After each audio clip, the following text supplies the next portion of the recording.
ہمیں geometrical shape میں بنے ہوئے مکانات نظر آتے ہیں جنہیں بہت بڑی بڑی پتھر کی سلوں کو جوڑ کے بنایا گیا ہے۔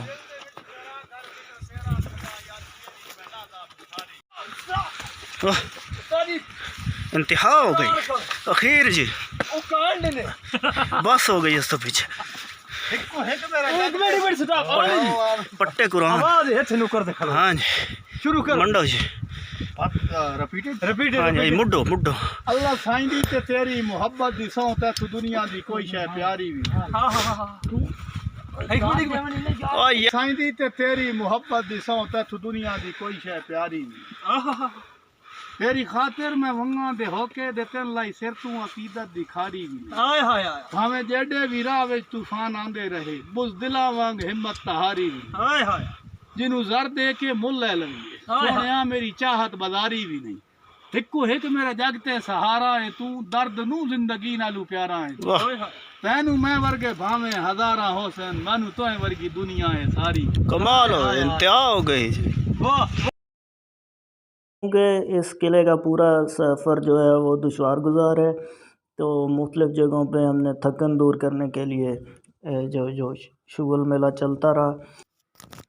یہاں پہ ٹورزم ڈپارٹمنٹ کی جانب سے ایک بورڈ بھی لگوایا گیا ہے جس پہ لکھی ہوئی ہسٹری کے مطابق 5000 سال پرانا قلعہ ہے، جبکہ مقامی روایات کے مطابق یہ قلعہ جلال الدین خوارزم نے تاتاریوں سے جنگ کے بعد تعمیر کیا تھا۔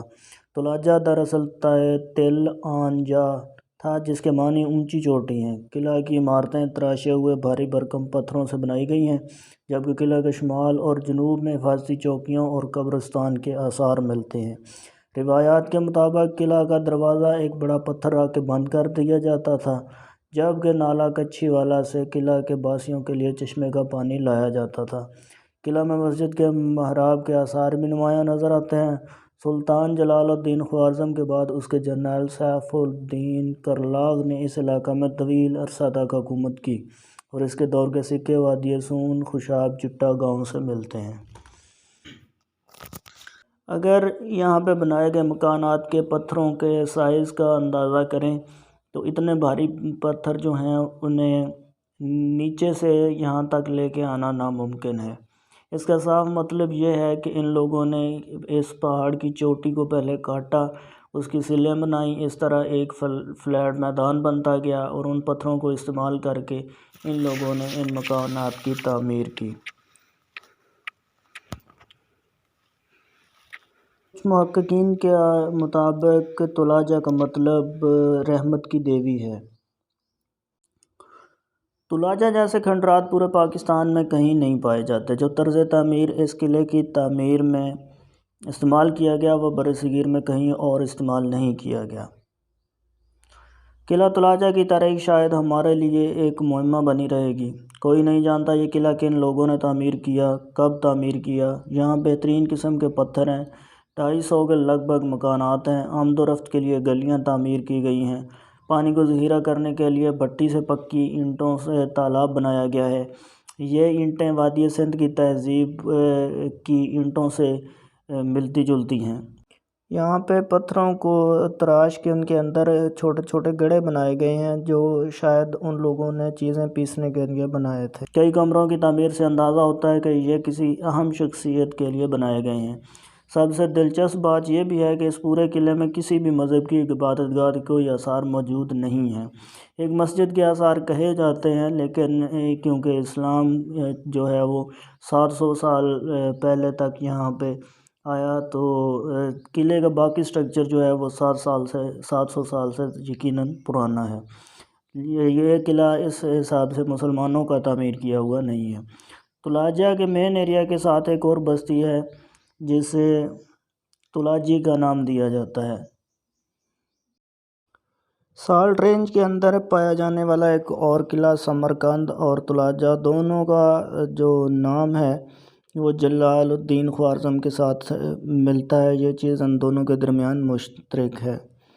اس کے جلال الدین خوارزم کے والد کی شکست کے بعد منگولوں سے جلال الدین خوارزم نے ایک قلعہ سمرقند کے اندر بنا لی اور اپنے آبائی شہر کی وجہ سے اسے قلعہ سمرقند کا نام دیا۔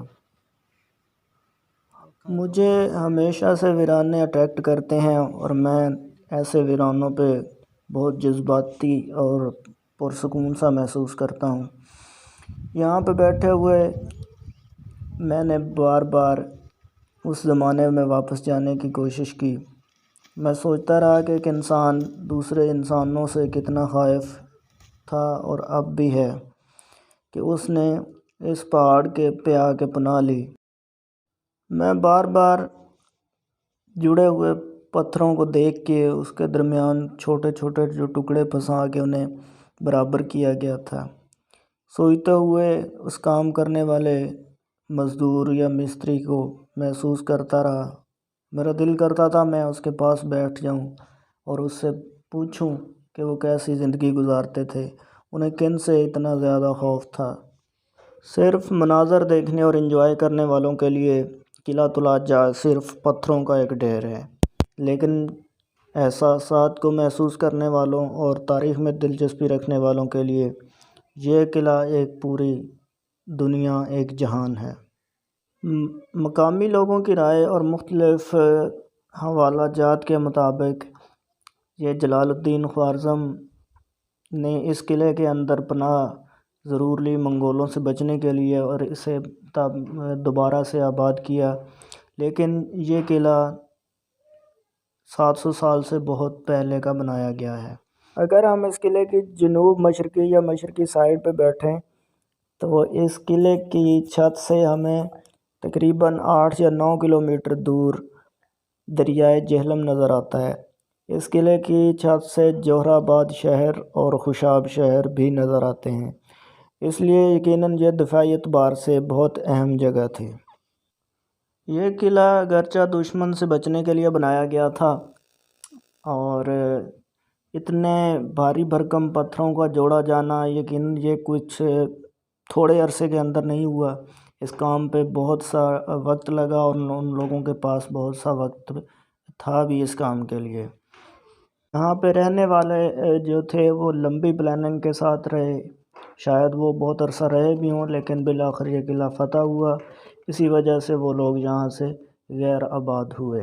جس طرح یہ قلعہ پرانا ہے یا جتنا یہ عجیب ہے، لیکن سرکاری سطح پہ اسے بالکل اگنور کیا گیا ہے، کسی قسم کا کوئی سرکاری کام یا اس پہ ریسرچ باقاعدہ نظر نہیں آتی۔ اس طرح یہ لازم ہے کہ سیاحت کا شوق رکھنے والے لوگ، میڈیا اور گورنمنٹ جو ہے اس پہ کام کریں اور اس کے دوبارہ سے جو ہے تعمیر کیا جائے، کیونکہ جو باقی عمارات یا قلعے تعمیر کیے گئے ہیں ان میں سے سب سے آسان اس کو دوبارہ سے تعمیر کرنا ہے، کیونکہ سارا مواد جو ہے یہاں پہ موجود ہے۔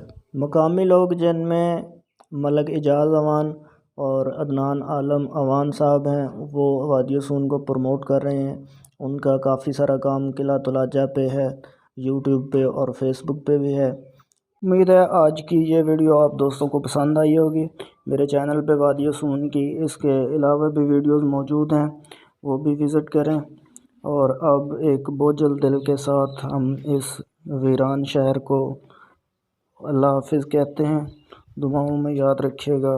نیک تمناؤں کے ساتھ آپ کے اپنے کاشف جمشید اوان کو اجازت دیجیے اور میرے چینل کو سبسکرائب کیجیے، لائک، کامنٹ اور شیئر کیجیے۔ اللہ حافظ۔